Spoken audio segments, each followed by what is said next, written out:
વડોદરાના ડભોઈ શહેરમાં છેલ્લા 24 કલાકથી વધારે વરસાદની નહીં પડતા હોવા છતાં પણ પાણી ઉતરતા નથી।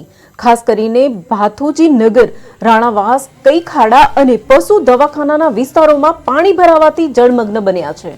આથી લોકોને રોજિંદી કામગીરી ભારે મુશ્કેલીનો સામનો કરવો પડી રહ્યો છે। બાળકો સ્કૂલ ન જઈ શકતા હોય તો જરૂરી વસ્તુ લેવામાં પણ મુશ્કેલી ઊભી થઈ છે।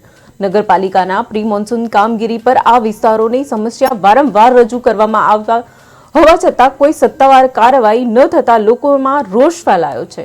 દર વર્ષે આ સ્થિતિ બની રહે છે।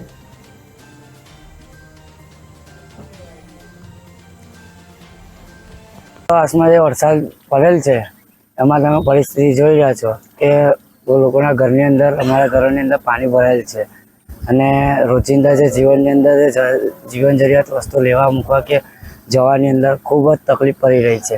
આજે ઘૂંટણની ઉપર સુધી પાણી ભરાયેલ છે।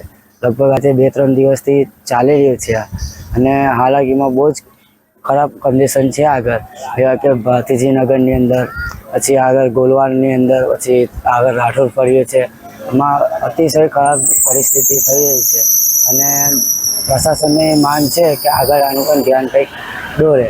આજે સોસાયટીમાં એક રાતની અંદર પાણી ભરાવાથી એક દિવસની અંદર પાણી ખાલી થઈ જતું હોય તો અહીંયા કેમ ના કરી શકે? એટલે પ્રશાસન જોડે એક એવી માંગ છે કે તમે અહીંયા પણ એક ધ્યાન દોરો અને અહીંયા પણ કંઈક રસ્તો કરો। આજે પ્રી મોન્સૂન તમે આ શું કામગીરી કરી છે? કેટલું પાણી છે? લગભગ ઘૂંટણથી ઉપર। કઈ જગ્યા પર? આપણે ભાથીજી નગર છે, જે રાઠોડ ફળિયો છે, ગોલવાડનો ખારો છે અને હીરા ભગોળ તળાવની બાજુમાં છે અને રોડથી ઘૂંટણ સુધી ઉપર આવી